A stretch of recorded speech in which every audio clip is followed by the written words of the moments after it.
Welcome back to Visal media. ഞാൻ ഫക്രുദ്ദീൻ പന്താവൂർ.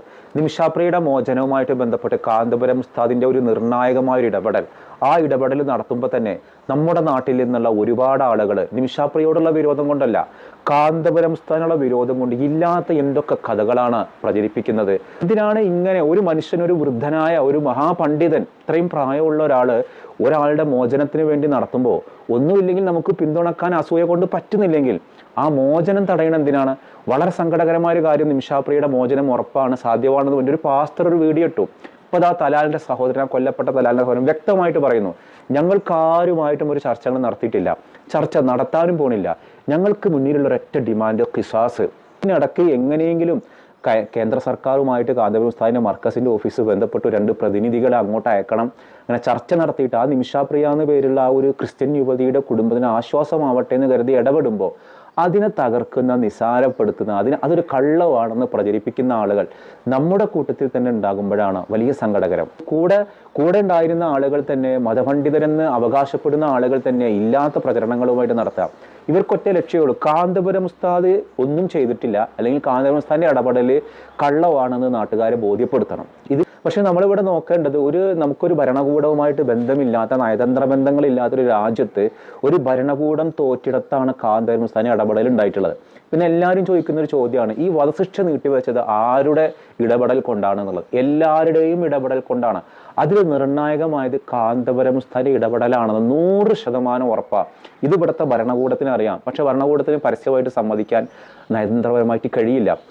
എന്തിനാണ് ആ ഒരു ഉസ്താദിനോട് നല്ലൊരു കാലത്ത് ഉസ്താദിന്റെ പ്രവർത്തനവുമായിട്ട് ബന്ധപ്പെട്ട് സംഘടനാപരമായിട്ട് വിയോജിപ്പുണ്ട്, ആ വിയോജിപ്പുള്ള ആളുകൾ അത് പ്രകടിപ്പിക്കുകയും ചെയ്യുന്നുണ്ട്. ഓക്കെ, അതൊക്കെ നമുക്ക് മനസ്സിലാവും. പകരം അതുമായിട്ടൊന്നും ഒരു ബന്ധത്തിനില്ല. പക്ഷേ ഉസ്താദിന്റെ ഇടപെടൽ കൊണ്ടൊരു രാജ്യത്ത് ഒരു വധശിക്ഷ കിട്ടേണ്ടുന്ന ഒരു പ്രതിയുടെ വധശിക്ഷ നടപ്പിലാക്കുന്നതിൻ്റെ മണിക്കൂറുകൾക്ക് മുൻപ് ആ നിർണായകമായ ഇടപെടൽ നടത്തിയിട്ട് വെപ്പിക്കാൻ കഴിഞ്ഞത് കാന്തപുരം ഉസ്താദിന്റെ മിടുക്കൊണ്ട് തന്നെയാണ്. ഇത് കാന്തപുരം ഉസ്താദ് ഞാൻ യമനിൽ പോയിട്ട് അവിടുത്തെ ഭരണാധികാരിയോട് സംസാരിച്ചു എന്നൊന്നും ഉസ്താദ് എവിടെയും പറഞ്ഞിട്ടില്ല. അങ്ങനെ ഉണ്ടെങ്കിൽ ഒരു വീഡിയോ കാണിക്കൂ. ഉസ്താദ് പറഞ്ഞത് എന്താണ്? അവിടുത്തെ യമനിലെ ഒരു സൂഫി ഗുരു ഉമർ ഹബീബ് എന്ന് പേരുള്ള വളരെ വലിയൊരു സൂഫി ഗുരുവുമായിട്ട് ബന്ധപ്പെട്ടു. അവരുടെ ആളുകൾ അവിടുത്തെ പ്രതിനിധികളുമായിട്ട് ബന്ധപ്പെട്ടു. പിന്നെ തലാൽ മുഹമ്മദ് സഹോദരൻ അബ്ദുൽ ഫത്താഹ്, ഇയാളാണ് സത്യത്തിൽ നിമിഷാപ്രിയനെ ജോലി അവർ ഒളിച്ചു താമസിച്ചിരുന്ന ഹോസ്പിറ്റലിൽ നിന്ന് പിടിച്ചുകൊണ്ട് വന്ന് സ്റ്റേഷനിലേക്ക് കൊണ്ടുവന്ന ഒരാൾ ഇയാളാണ്. അപ്പോൾ അന്ന് ഇവർ യമൻകാർ മോശക്കാരാണെങ്കിൽ അന്ന് ആ തലാലിൻ്റെ സഹോദരന് വേണമെങ്കിൽ ഇവളെ എന്തെങ്കിലും ചെയ്യായിരുന്നു. കാരണം എന്താണെന്നറിയോ? ഈ ഒരു നിമിഷാപ്രിയ ഈ ഒരു യുവാവിനെ കൊന്നു കളഞ്ഞ് പീസാക്കി വെച്ചതിന് ശേഷം ഇവൾ അവിടെ നിന്ന് മുങ്ങിയിട്ട് ഇവൾ വേറൊരു നാട്ടിലെ ഹോസ്പിറ്റലിൽ പോയി. ആ സമയത്താണ് യമനിലെ ആഭ്യന്തര പ്രശ്നങ്ങളും ഒരു ഭാഗം സുന്നികളുടെ കയ്യിൽ, അതായത് അവിടുത്തെ ഭരിക്കുന്ന ആളുകളുടെ കയ്യിൽ, മറുഭാഗം ഹൂത്തികളുടെ കയ്യിലൊക്കെ ആയിട്ട് മാറുന്നത്. അപ്പോൾ നിമിഷാപ്രിയ ജോലി ചെയ്യാൻ പോയ സ്ഥലത്ത് ഒളിച്ച് പാർത്ത് ജോലി ചെയ്യുന്ന ഇടം ഹൂത്തികളുടെ കയ്യിലാണ്. സുന്നികളുടെ കയ്യിലാണ്. ഇവളാണെങ്കിൽ ഈ പ്രശ്നങ്ങളൊക്കെ നടന്നിരുന്നതും ഹോസ്പിറ്റലിൽ നിന്നിരുന്നതും ഇവൾ താമസിച്ചിരുന്നതൊക്കെ ഹൂത്തികളുടെ കയ്യിലായിപ്പോയി. അപ്പോൾ സുന്നികളുടെ കയ്യിലായ അവിടുത്തെ ഭരണകൂടത്തിൻ്റെ കയ്യിൽ നിന്നാണ്, അവിടെ നിന്നാണ് ഇവരെ പിടിച്ചിട്ട് മറ്റവർക്ക് കൈമാറാൻ ഇവർക്ക് പറ്റില്ല. കാരണം 2 കൂട്ടരും പ്രശ്നമാണല്ലോ. അപ്പോഴാണ് ഈ കൊല്ലപ്പെട്ട യുവാവിൻ്റെ സഹോദരനെ അവർ വിളിച്ചു വരുത്തിയിട്ട് അയാളുടെ സ്വകാര്യ വണ്ടിയിലാണ് ഈ പെണ്ണിനെ കയറ്റിയിട്ട് കൊടുക്കുന്നത്. നിങ്ങളുടെ നാട്ടിലേക്ക് കൊണ്ടുപോയി അവിടുത്തെ സ്റ്റേഷനിൽ കൊണ്ടുപോയി ഹാജരാക്കുന്നു പറഞ്ഞിട്ട്. അപ്പോൾ ഈ തലാലിന് എല്ലാവിധ സൗകര്യങ്ങളും ഉണ്ട്. അവിടെ അന്നൊരു അരക്ഷിതാവസ്ഥയാണ്, നിയമങ്ങളില്ല. അപ്പോൾ ആ സമയത്ത് എന്ത് വേണമെങ്കിലും അവർക്ക് ചെയ്യാം. പക്ഷെ അതൊക്കെ ചെയ്യാതെ മാന്യമായിട്ടാണ് ആ തലാലിൻ്റെ സഹോദരൻ ഇവളെ വണ്ടിയിൽ കയറ്റിക്കൊണ്ടുപോയി 100 കിലോമീറ്റർ അപ്പുറത്തേക്കുള്ള സ്റ്റേഷനിലേക്ക് കൊണ്ടുപോകുന്നത്. അപ്പോൾ അത്രയും മാന്യത കാണിച്ച ആ മാന്യത നമ്മളിൽ നിന്ന് ചില ആളുകൾ അങ്ങോട്ട് കാണിക്കുന്നില്ല. നമ്മൾ ആ യമൻ പൗരനെ വളരെ മോശക്കാരനായി ചിത്രീകരിക്കുകയാണ്. പക്ഷേ ഇപ്പോൾ അവർ പറയുന്ന ഡിമാൻഡ് വെക്കുന്നൊരു കാര്യം, ഞങ്ങൾ ആരുമായിട്ടും ചർച്ചയ്ക്കില്ല, ഒരൊറ്റ കാര്യം ഞങ്ങൾക്കുള്ളൂ, ഖിസാസ് മാത്രം. അത്തരമൊരു സന്നിഗ്ധ ഘട്ടത്തിലാണ് ഈ കാന്തപുരം ഉസ്താദിൻ്റെ ഇടപെടലുണ്ടായിട്ട് ഈ വധശിക്ഷ മാറ്റിവെക്കുന്നത്. അപ്പോൾ ആ നിർണായകമായ ഇടപെടൽ ഇനി നടക്കാൻ പോണേയുള്ളൂ, ഇനിയും നടത്താൻ പോവാണ്. ഉസ്താദിൻ്റെ ഓഫീസ് കൃത്യങ്ങൾ പറയുന്നത്, കേന്ദ്ര സർക്കാരുമായിട്ട് ഞങ്ങൾ അപേക്ഷ കൊടുത്തിട്ടുണ്ട്, ഞങ്ങളുടെ 2 പ്രതിനിധികളെ സർക്കാരിൻ്റെ ആളുകളായിട്ട്, സർക്കാരിൻ്റെയും പ്രതിനിധികളെ കൂട്ടിയിട്ട് യമനിക്ക് പോകാൻ സമ്മതിക്കൂ, ഞങ്ങൾ അവിടെ പോയിട്ട് സംസാരിക്കാം. ഈ ഒരു കോൺഫിഡൻസ് ഭരണകൂടം പോലും സുപ്രീം കോടതിയിൽ പറഞ്ഞത്, ഞങ്ങൾക്കൊന്നും ചെയ്യാൻ വയ്യ, ഞങ്ങൾക്കൊന്നും ചെയ്യാൻ കഴിയില്ല, ഞങ്ങൾ നിസ്സഹായരാണ്. ഈ സമയത്താണ് ഉസ്താദിൻ്റെ ഇടപെടൽ ഉണ്ടാവുന്നത്. മണിക്കൂറുകൾക്കകം, നിമിഷങ്ങൾക്കകം അവരുടെ നിമിഷയുടെ വധശിക്ഷ നടപ്പിലാക്കുന്നിടത്തുനിന്ന് വളരെ മിറാക്കിളായിട്ട് രക്ഷപ്പെടാം. ആ രക്ഷപ്പെടുന്നതിനെ നിങ്ങൾക്ക് അംഗീകരിക്കാൻ വയ്യെങ്കിൽ അംഗീകരിക്കേണ്ട.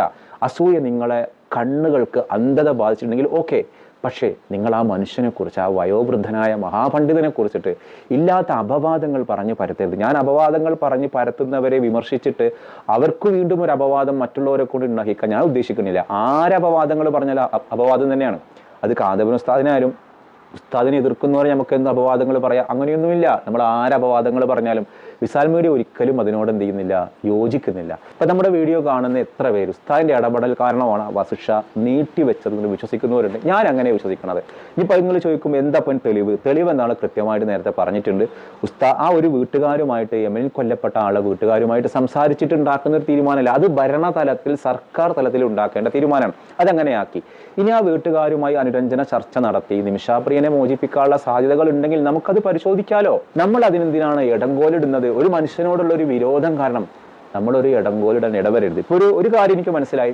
കാന്തപുരം ഉസ്താദിനോട് ഞാൻ കരുതി അത്രയ്ക്ക് വയസ്സായി, പണ്ടത്തെ സംഘടനാ പ്രശ്നങ്ങളൊക്കെ മാറി, ഇപ്പൊ കാന്തപുരം ഉസ്താദ് അങ്ങനെ ഒരു ലെവലിൽ ഇങ്ങനെ എല്ലാവരോടും അംഗീകാരത്തോട് മുന്നോട്ട് പോകുമ്പോൾ ഉസ്താദിനോടുള്ള പഴയ വിരോധങ്ങളൊക്കെ നിന്നിട്ടുണ്ടാവും എന്നുള്ളതാണ്. ഉസ്താദ് എന്തെങ്കിലും പറയുമ്പോൾ എന്നാൽ ഇൻഷാ അല്ലാഹ് അത് റെഡി ആവട്ടെ എന്ന് ആശംസിക്കുന്നവരായിരിക്കും കൂടുതൽ എന്നുള്ള.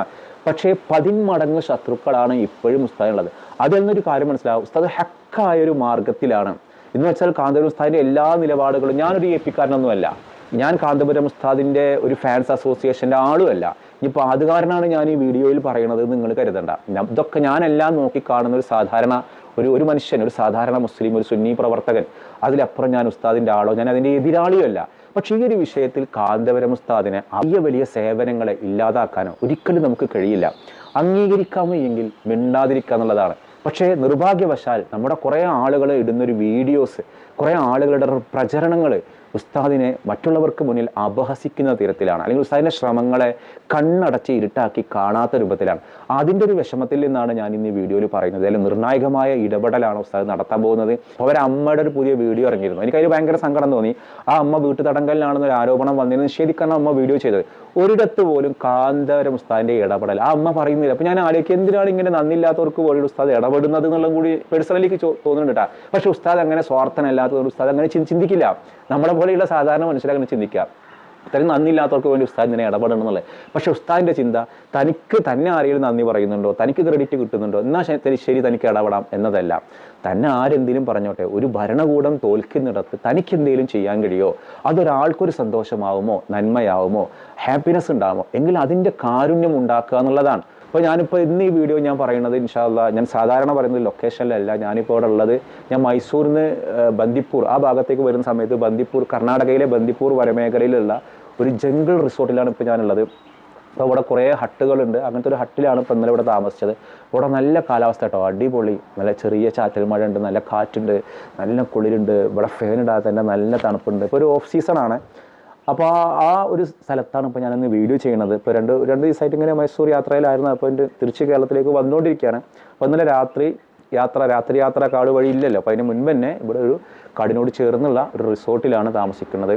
ഇത് റിസോർട്ടിൻ്റെ പരസ്യമൊന്നുമല്ല, ഞാൻ നിൽക്കുന്ന ഒരു പൊസിഷൻ ഏതാണെന്നുള്ളത് സ്വാഭാവികമായിട്ടും വീഡിയോ കാണുമ്പോൾ ഒരു കൺഫ്യൂഷൻ വരണ്ടെന്ന് കരുതി പറഞ്ഞതാണ്. അപ്പോൾ ഇൻഷാ അല്ലാഹ് കാന്തപുരം ഉസ്താദിനെ കുറിച്ചിട്ട് ഒരുപാട് ഹിന്ദു സഹോദരിമാരുടെയും സഹോദരന്മാരുടെ ഒക്കെ വീഡിയോ ഉണ്ട്, അവർ അംഗീകരിക്കുന്ന വീഡിയോ. അതിനിടയിലാണ് നമ്മുടെ തന്നെ ആളുകൾ ഉസ്താദിനെ വളരെ മോശക്കാരനായി ചിത്രീകരിച്ചിട്ട് അവിശ്വസനീയമായ വാർത്ത ഉണ്ടാക്കുന്നത്.